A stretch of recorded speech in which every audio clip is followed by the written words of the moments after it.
Joining us now, Steve Gruber from the Steve Gruber Show.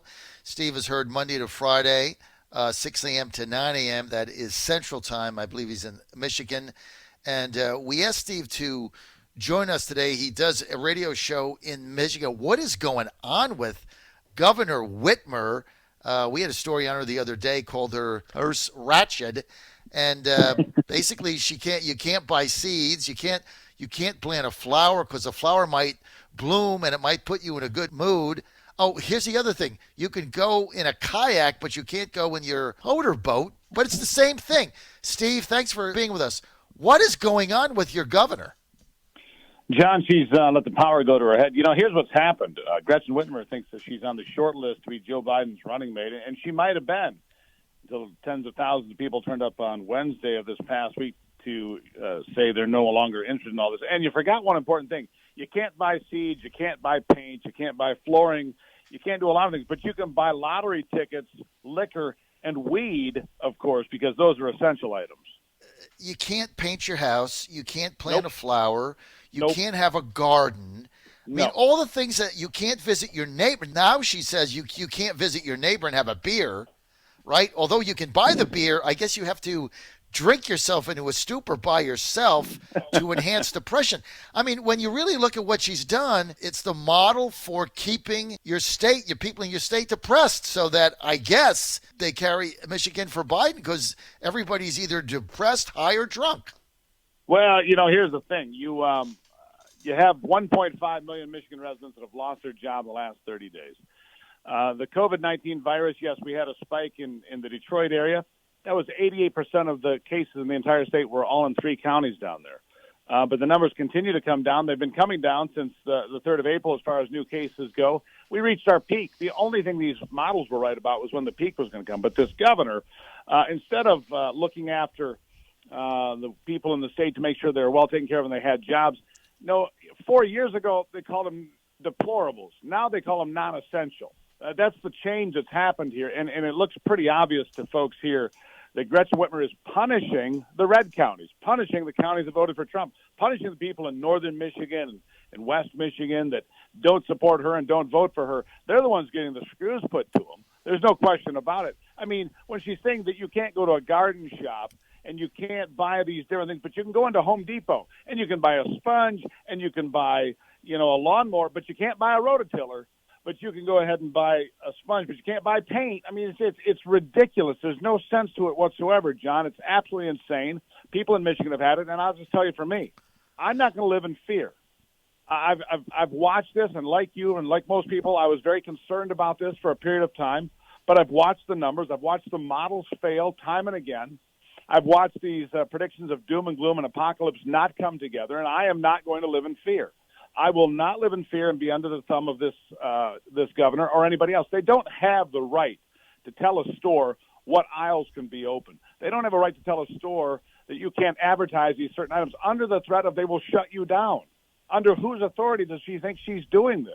The fact of the matter is she doesn't have the authority to do that. And I will tell you this, thousands of people are daring her to write tickets. A few hundred people have gotten these $1,000 tickets. I hope each and every one of these people fights it, because there's no way any of this stands up in court. None of it. It's not legal on any level. All right, tell us about your sheriff in Michigan who said there's a revolt coming if the lockdown continues. Steve, what was that about? Yeah, Mike Murphy. Livingston County is the fastest growing county in Michigan. It's between Detroit and Lansing. It's a big county. I've known Mike Murphy for a number of years. He became elected sheriff a couple terms ago. And he said people are just sick of it. And he said he's not going to enforce lawn mowing, bans. He's not going to enforce bans on boats that have a motor. He's not going to do any of those things. And he said if the governor persists in these, outrageous directives, that come May 1st, he's going to say, let them do their thing, because he says if he tries to hold them down or follow those orders, which he's not doing in part now, that there will be a revolt because the people have had it. They've had all they can take. They realize that going out and having your lawn mowed or doing, work in your yard doesn't impact the spread of the virus. They know that if you go in Home Depot and you can go down these aisles, but you can't go down that one, it does nothing to stop the spread of the virus. And he said if she tries to persist in that, there will be a revolt of the people here in the state. And he, for one, isn't going to enforce ridiculous orders. And he's one of many sheriffs across the state saying, you know what, we've got to draw the line somewhere because this is absurd. We're with Steve Gruber, syndicated radio talk show host out of Michigan. Steve's on from 6 a.m. to 9 a.m. Central Time in Michigan. So that would be, 6 to 9? It's actually, we're actually Eastern Time. Okay, you're Eastern Time. Got it. Okay. This is fine. Yeah. So Steve is Eastern Time. Got it, Steve. So let's get to, and by the way, if you want more information, you can go to stevegruber.com. That's stevegruber.com. There's a movement in California right now on a Facebook page where small businesses say, come May 1st, they're going to defy the Governor Gavin Newsom there. They're going to defy him and simply open up for business without any restrictions. Now, if 10 small businesses do that, they'll end up in jail. If 10,000 do it, they overwhelm the system and the authorities can't do anything about it. What will happen there? Is that real? Well, let me tell you what my experience was. Friday night, Ivy, my wife, and I went down to a local country club here that has been, big restaurant there as well. They've been shut down since this all started to shut down restaurants, I think since March the 13th, I believe.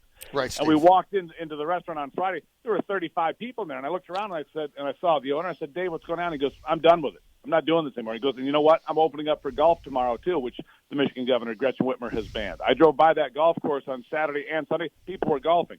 The Lansing Country Club, right by Gretchen Whitmer's mansion in Michigan, flooded with golfers yesterday. That's one block from where the governor's mansion is. People in Michigan are openly defying her, and I believe that in California they're going to do the same. You can't tell people to stay locked in their homes when they realize people aren't dying on the streets, John. Yes, are some people dying? Yes, it's unfortunate. But the majority of those folks are older. They have issues like obesity, diabetes, high blood pressure, issues that cause them to be more susceptible to this kind of a disease anyway. And so I would believe the people in California are going to be just as defiant as the people in Michigan. We will not live in fear. We will not live under the boot of the government. We will not do this any longer. We did what we thought was right for a number of weeks. We all did. But then none of it turned out to be true. I didn't vote for the CDC and the World Health Organization to run my government. Did you? Because no. I didn't. I didn't do that. Well, Stephen, the problem is that they have now is they keep moving the goalposts, right? I mean, both of us bought into this the first 2 weeks when we were told that hospitals could be overrun, that we would run out of beds, and that doctors would be making life and death decisions based on who got what ventilator, all right? Well, nobody was comfortable with that, so we all went with it, right? Well, that never happened. No hospitals got overrun. Nobody ran out of ventilators. None of that happened. We have plenty of open beds available. They sent a ship to New York City, remember, with 2,000 beds on it, Javits Center, 5,000 beds. All of them are empty, right? So fine, we went through that. Then they said, okay, well, we have to flatten the curve. Well, we flattened it. So now we can open, and the Democratic governors are saying, well, now we need universal testing. I mean, tomorrow it'll be something else, Steve. Well, exactly right. It's always another 2 weeks, another 2 weeks, another 2 weeks, and something like that. In Michigan, they set up at the TCF Center, a 1,000-bed field hospital, as they call it, one patient. They sent up a second 1,000. And don't get me wrong. When they were doing that, I thought it was the right thing to do. Let's remind ourselves, Governor Whitmer, when she came down with her first lockdown order on March 23rd, had the most hysterical predictions of anybody. Yeah. She said 7 million Michigan residents would be sick. 1 million Michigan residents would need hospitalization. Now, she claims she got that from some University of Michigan study that doesn't apparently exist because I've looked for it. But the hysterical, projections of death and destruction and carnage have never come to pass. Look, we're at 41,000 dead. Of course, they're cooking the books. I mean, suicides are being added to the number of COVID-19 cases in Michigan. I know I've got that from the Macomb County Medical Examiner. They're trying everything they can to justify the numbers that they can't justify otherwise. Well, Steve, it's people like us now that have to lead the revolt, because this is like a social experiment. Why don't we see how far we can go, how far we can push the American people, what they're going to put up with. I think it's at its apex now. People are starting to fight back, Steve. Thank you. It's a challenge, no question. No question. All right. Steve, I'm out of time. I want to thank Steve Gruber for being with us. More information, go to stevegruber.com. Steve, normally the only time we talk is at CPAC or Fair or something where our shows get together. Great to have you on, man. Thank you. Thank you so much, John. Greatly appreciate it.